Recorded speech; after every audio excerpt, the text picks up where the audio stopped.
All right, now continuing with question 10. Right, remember the previous video we looked into question 9. Now in this diagram below, AT, it's a tangent, right? So every time whenever you're given a tangent, what always comes in my mind is the tan chord, right? Remember your tan chord theorem, right? So basically here, as you could see, AT is my tangent. And remember, with regards to tan chord, it would only be applicable only if you have a triangle inside your shape. Let's say this is my chord, or my tangent rather, and this is my shape, or my triangle in this instance. Now, how would tan chord be applicable, right? So the angle between your tangent and your chord, which this is your chord, right, it's going to be equal to this opposite interior angle of your triangle. So how I determine the shape, I draw the Z, right? So this Z. So as a result, this has to be equal to that. So do not make the mistake of doing that Z for your alternating angles. No, in this instance, it's like this. This is going to be equal to that. Now here, this is your angle, right? That is between your tangent and your chord. In this instance, I'm talking about this angle. Now let us try and draw the Z, right? This would be my first line. This would be my second line. And this would be my third line. Now can you see the Z I'm talking about? This here is equals to that. So let us try and apply the same principle here. So this is my tangent. I'm trying to try and draw my Z shape here.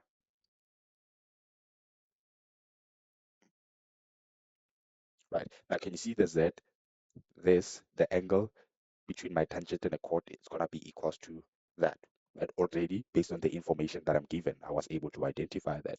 Now, also I'm told that, okay, the chords BT and BV and VC, right, are drawn. So we have our chords here, and CB is extended to A, such that AC, this line AC, is parallel to your line TV. All right. Now they gave us this V2 in terms of X. Now, we need to determine with reasons other angles equals to X, right? So already we have identified the first one. T2 is going to be equals to X. And why is that? Tan chord theorem. Right, so let me try and erase here at the top. Now, what other angles would be equals to X in this instance? Remember, I have parallel lines, right? And when I have parallel lines, I can use my alternating, my corresponding, as well as my co-interiors. So now here, if I were to draw the Z shape for my alternating angles,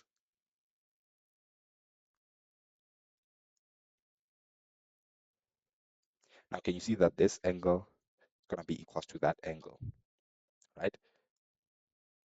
So B1 is going to be equals to X, and my reason is alternating angles.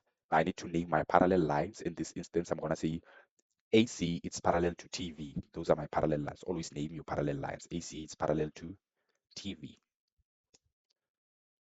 Right. Now, what other angle is equals to X, making use of the information you're given? So let me try and erase here so that we could have a clear view. So these are equal. Now, I want you to note something. These BC, right, in accordance to this information, the line from B to C is going to be equals to the line from C to V. As a result, what type of triangle is formed here? This is an isosceles triangle, right? Now, this is equals to that. And remember, base angles of your isosceles triangle are going to be equal to one another, right? So as a result, B1 is going to be equals to V1. And remember, your B1, it was equals to X, right? So here, I'm going to say, all right, B1 is going to be equals to V1, meaning that V1 is going to be equals to X, right? And as a result, my reason would be angles opposite equal sides,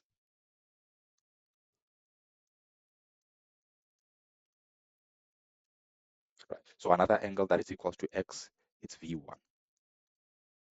So I've identified three angles that are equal to X. Now, the next question. Now, for the next question, they're telling us that if ATVC is a parallelogram. Now, what do we know about your parallelogram, right? So basically with regards to, let me highlight my ATVC so that you could be able to see it.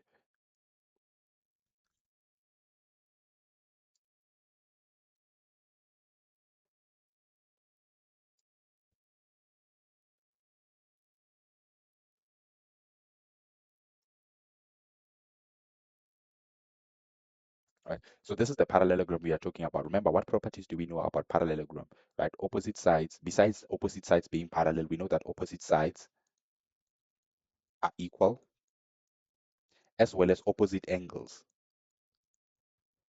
are equal. So now, what is it that they want us to prove here? They want us to prove that AT is going to be equals to BT. Basically here, right? Can you see that the type of shape that those two lines are at is a triangle? Basically here, I have A, B, T.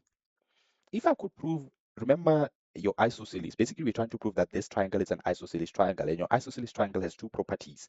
These lines are equal, which is what we're trying to prove, and also base angles, they are equal to one another. Meaning that if I could prove that A is equals to B3, therefore AT would be equals to BT, right? Basically, I've proved that this triangle is an isosceles triangle. So this would be my first approach. Now, I'm going to use the properties of the parallelogram that we know, right, in order to try and prove this. First, what angle can I find between A as well as B?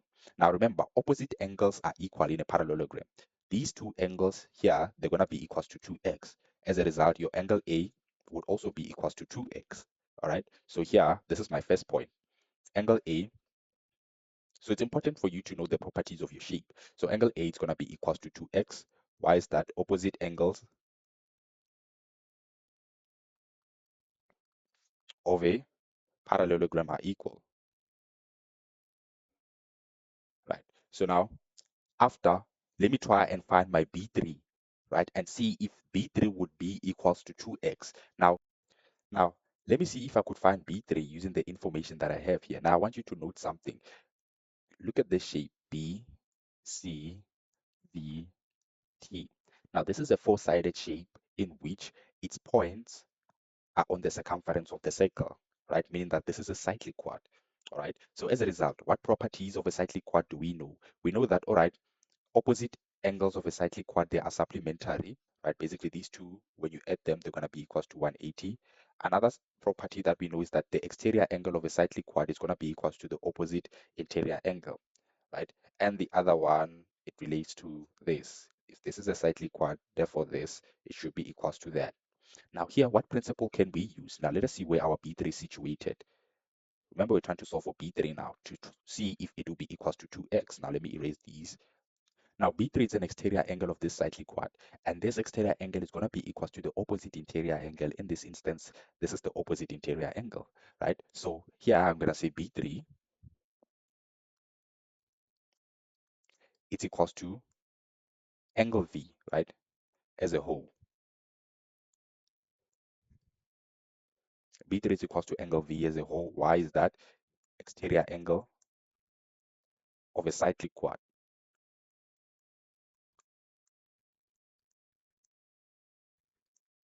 right? So now, if this is the case, it means that my B3 would also be equals to 2x. Now, because angle A is equals to angle B3, and both of them, they are equals to 2x. Therefore, this would make AT, right? Because this is 2x now. This would make AT, so let me just write this on the other side, AT to be equals to BT. And the reason we're going to use is that sides opposite equal angles. So this is what we are trying to prove. What you're trying to prove, you're going to write it first, right? Side opposite, and what you have, you're going to write it afterwards, equal angles. If you were trying to prove that those angles are equal to one another, right? If we were given that the sides are equal, and now we're trying to prove the angles, we were going to say, okay, angles opposite equal sides, right? Now we are done with the second question. Now I need to determine the size of x. So I'm going to use this triangle still, right? Because I know that this is x, this is 2x, this is 2x. A is 2x, B is 2x, T is x. Now, how would I go about solving for x? So let me just erase here. Now, I'm going to name my triangle in triangle ABT.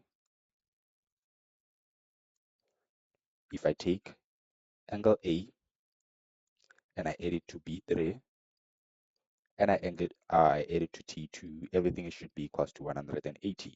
And my reason would be sum of angles in a triangle. Okay, sum in a triangle. Now, as a result, substituting the values that I have, my angle A inside that triangle is 2x plus B3, which is also 2x, plus T2, which is x. This is going to be equals to 180. Now, adding these, they're going to be equals to 5x is equals to 180, and I'm going to divide both sides by 5 to find my value of x. And if I do so, my x should be equals to 36 degrees. Right. And that will be all for this question.